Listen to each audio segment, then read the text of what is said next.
Video தொடங்க முதல் உங்கள் எல்லாருக்கும் நான் நன்றியை தெரிவித்து கொள்கிறேன். 100 சப்ஸ்கிரைபர்ஸுக்கு உங்களோட சப்போர்ட் இல்லாமல் நான் இவ்வளோ தூரம் வந்திருக்க முடியாது. நீங்கள் எல்லாரும் நல்ல கிரேடான காமெண்ட்ஸ் எல்லாம் போடுறீங்க. எனக்கு பார்க்கும் பொழுது மிகவும் சந்தோஷமாக இருக்கிறது. மேலும் மேலும் இந்த சேனல் வளர்கிறதுக்கு நீங்கள் ஹெல்ப் பண்ணுவீங்கன்னு நினைக்கிறேன். Thank you so much. ஓகே, இப்போ வீடியோக்கு வாங்க, எப்படி செய்யலாம்னு பார்ப்போம். நான் இன்னைக்கு ஸ்பெஷலாக 100 சப்ஸ்கிரைப் வந்தபடியா மிகவும் ஹெல்த்தியான சூப் பண்ண உங்களுக்கு காட்ட போறேன். எப்படி செய்யறேன்னு சொல்லி வாங்க வீடியோக்கு போகலாம். என்ன விருப்பமான மரக்கறினாலும் நீங்க எடுக்கலாம். நான் விளாம் எடுத்திருக்கிறேன். கொஞ்சம் கேரட், போஞ்சி, காலிஃப்ளவர், பீன்ஸ், சுக்குனி, கோவா, கொஞ்சம் முருக்கமிலை, மரவள்ளிக்கிழங்கு, உள்ளி, கொஞ்சம் வெங்காயம், ஸ்பைசஸுக்கு தேவையான மிளகு, கொஞ்சம் மிளகாயை அடித்து வச்சுருக்கேன் நறுவலாக. உங்களுக்கு எவ்வளோ ஸ்பைசஸ் தேவைனாலும் நீங்கள் போடலாம். கொஞ்சம் ஆயில். வீடியோக்கு வாங்க பார்க்கலாம் எப்படி செய்கிறேன்னு சொல்லி. இன்ஸ்டன்ட் பாட்டில் எப்படி சூப் வைக்கிறேன்னு பார்ப்போம். உங்கள்கிட்ட சட்டி இருந்தாலும் நீங்கள் எந்த சட்டியில் இருந்தாலும் வைக்கலாம். இன்ஸ்டன்ட் பாட் இருந்தாலும் ஓகே. நான் இன்னைக்கு அதை எப்படி வைக்கிறேன்னு காட்டுறேன்னு வந்து ப்ளக்கை ஆன் பண்ணிவிட்டு சூப் அண்ட் ப்ராத்ன்றதை ப்ரெஸ் பண்ணுங்க. ப்ரெஸ் பண்ணினா இதில் கீப் வார்ம்ன்ட் இருக்கு, அதை வந்து ஆஃப் பண்ணி விடுங்க. 30 மினிட்ஸ் காட்டுது. அது கொஞ்சம் வார்ம் ஆகட்டும். கிண்ணம் வந்து கொஞ்சம் ஆயில் ஆட் பண்ணுறேன். உங்களுக்கு பட்டர் வேணுமென்றாலும் நீங்கள் பட்டர் ஆட் பண்ணலாம். நான் கொஞ்சம் ஆயிலை விட்டுருக்கேன். ஆயில் வந்து சூடாகட்டும். வெங்காயத்தை ஆட் பண்ணுங்க.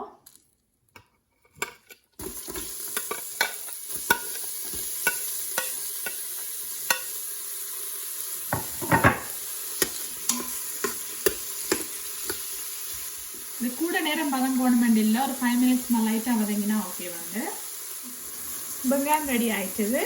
இனி வெட்டி வச்ச மரக்கறி எல்லாத்தையும் ஆட் பண்ணுவோம். எல்லா மரக்கறியும் சேம் டைம் ஆட் பண்ணுங்க. கொஞ்சம் கொஞ்சமா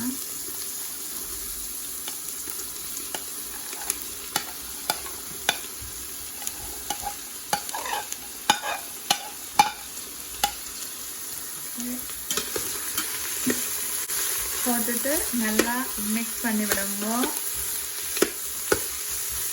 மிக்ஸ் பண்ணினா பிறகு ஒரு 10 மினிட்ஸ் கொஞ்சம் வதங்கட்டும். மரக்கறி கொஞ்சம் வதங்கிட்டுது. நீ அதுக்குள்ள கட் பண்ணி வச்ச உள்ளி ஆட் பண்ணுவோம்.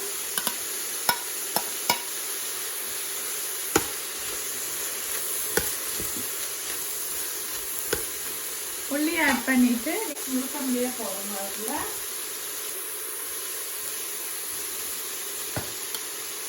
முருக்கமிலை வந்து எப்போ சூப்புக்கு இம்பார்ட்டன்ஸ் வந்து உங்களுக்கு முருக்கமிலை போட்டால் பிடிக்கலன்னு சொன்னால் நீங்கள் விடலாம். ஆனால் அது ஃப்ரீயாக இருக்கும். நல்ல நியூட்ரிஷனும் கூட. காரம் எல்லா மரக்கறியும் போட்டால் அப்புறம் எவ்வளோ கலர்ஃபுல்லாக இருக்குதுன்னு எல்லா மரக்கறியும் இதில் சேர்ந்துருக்குது. நல்லா சத்தாக இருக்கும். பவுடர் பண்ணினா மிளகுத்தூள் கொஞ்சம், நறுவலாக நறுக்கின மிளகா. உங்களுக்கு ஸ்பைசஸ் எக்ஸ்ட்ரா வேணுமென்னு சொன்னாலும் நீங்கள் எக்ஸ்ட்ராவை ஆட் பண்ணலாம். மஞ்சத்தூள் தேவையில்லை, மஞ்சத்தூள் போடாதீங்க. இப்போ எல்லா மரக்கறியோட மசாலாவும் சேர்ந்து நல்லா வதங்கிட்டுது. இனி தண்ணி விடலாம். சூப்புக்கு வந்து கொஞ்சம் தண்ணி கூட விடணும். நீங்கள் வந்து எந்த சூப் வந்து தண்ணியாக இருந்தால் தான் பிடிக்க நல்லா இருக்கும். தண்ணியை விட்டுட்டு மிக்ஸ் பண்ணிட்டு ஓகே. இனி இந்த மூடியால் மூடி விடுங்க. மூடிட்டு இதில் வந்து விசில் அண்டு இருக்கும். நீங்கள் வந்து இதை டர்ன் பண்ணி விடுங்க. இதால் டர்ன் பண்ணி போட்டு ஒரு 15 மினிட்ஸ் விடுங்க. இன்ஸ்டன்ட் பாட் வந்து இப்போ ஆட்டோமேட்டிக்காக ஆஃப் ஆகிட்டுது. குக் ஆகினோன்னா இது வந்து கைண்ட் ஆஃப் ப்ரெஷர் குக்கர் மாதிரி தான். நீங்கள் உடனே ஓப்பன் பண்ணாதீங்க. என்னன்னு சொன்னால் உடனே ஓப்பன் பண்ணிங்கன்னு சொன்னால் அதுக்கால ப்ரெஷர் வரும். உங்களுக்கு டைம் எடுக்குது 2-3 மினிட்ஸில் ஓப்பன் பண்ணணுமென்று சொன்னால் நீங்கள் மெல்லமாக இப்படி ஹோல்ட் பண்ணி கொண்டு ஏற விடும் பொழுதுல ஒரே தரமாக விடாதீங்க. இப்படி ஹோல்ட் பண்ணிங்கன்னா கொஞ்சம் கொஞ்சமாக ஏர் போகும். இப்படி ஏர் போன பிறகு இதில் உள்ள பட்டன் வந்து உள்ளுக்கு போயிடும். அப்படின்னு சொன்னால் நீங்கள் ஓப்பன் பண்ணலாம். இப்போ பாருங்க அந்த சில்வர் பட்டன் வந்து உள்ளுக்கு போயிட்டுது. இனி வந்து நீங்கள் ஹேண்டில் லாக் அவுட் பண்ணுங்க. எல்லா மரக்கறியும் சேர்ந்து அவிஞ்சு வந்துட்டுது. நல்லா அவிஞ்சிருக்கு பார்த்தீங்கன்னு சொன்னால். ஓகே, இனி வந்து உங்களுக்கு தேவையான அளவு உப்பு போடும்போது வந்து கொஞ்சம் உப்பு போடுறேன். கொஞ்சம் உப்பு. நீங்கள் டேஸ்ட் பண்ணி பார்த்தீங்கன்னு சொன்னால் தெரியும் சால்ட்டும் ஸ்பைசஸும் காணுமான்னு சொல்லி. உங்களுக்கு காணாதுன்னு சொன்னால் நீங்கள் மோர் ஸ்பைசஸ் மிளகுத்தூள் ஆட் பண்ணலாம். வந்து அடுத்ததாக நான் மரவள்ளி கிழங்கு எடுத்திருந்தேன். நான் இந்த மரவள்ளி கிழங்கு வந்து அதுக்குள்ள கொஞ்சம் தண்ணி ஆட் பண்ண போகிறேன். வந்து இந்த மரவள்ளி கிழங்குல கொஞ்சம் தண்ணி ஆட் பண்ணி போட்டு அதை நல்லா பேஸ்ட்டாக அடிக்க போகிறேன். இன்ஸ்டன்ட் போட்டு ஆட்டோவில் செட் பண்ணி விட்டுருப்பேன். பாருங்க கொதிச்சு கொண்டிருக்குது.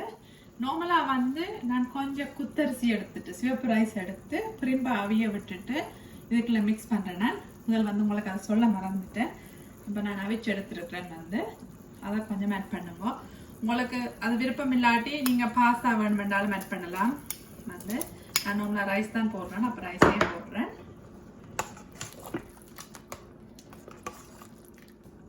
மரவள்ளி கிழங்க வந்து அடித்து எடுத்துருக்கேன் நல்லா பேஸ்ட்டாக.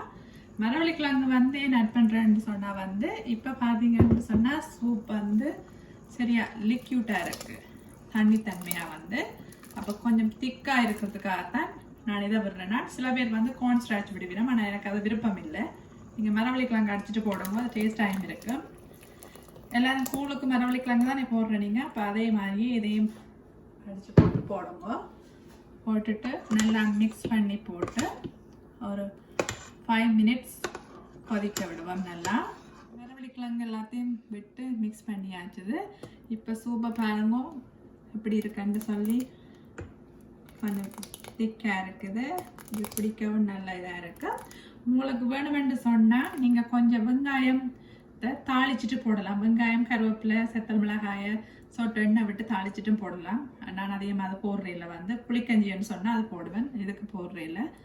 பாருங்க அப்படி மரக்கறி எல்லா மரக்கறிகளும் சேர்ந்து அவிஞ்சு நல்ல கிரேவியாக வந்து சூப்பாக வந்திருக்குது. கலர்ஃபுல்லாகவும் இருக்குது. குடிக்க நல்லா சுவையாக இருக்கும். முறுக்கமில போட்டபடியாக கமன்னு மனம் பெறுது. நீங்கள் ஒரு கப் சூப் எடுத்து பிரெட்டோட சாப்பிட்டீங்கன்னு சொன்னால் அந்த மாதிரி இருக்கும். பிடிச்சிருந்தா லைக் பண்ணுங்கள், கமெண்ட்ஸ் பண்ணுங்கள். நன்றி, வணக்கம்.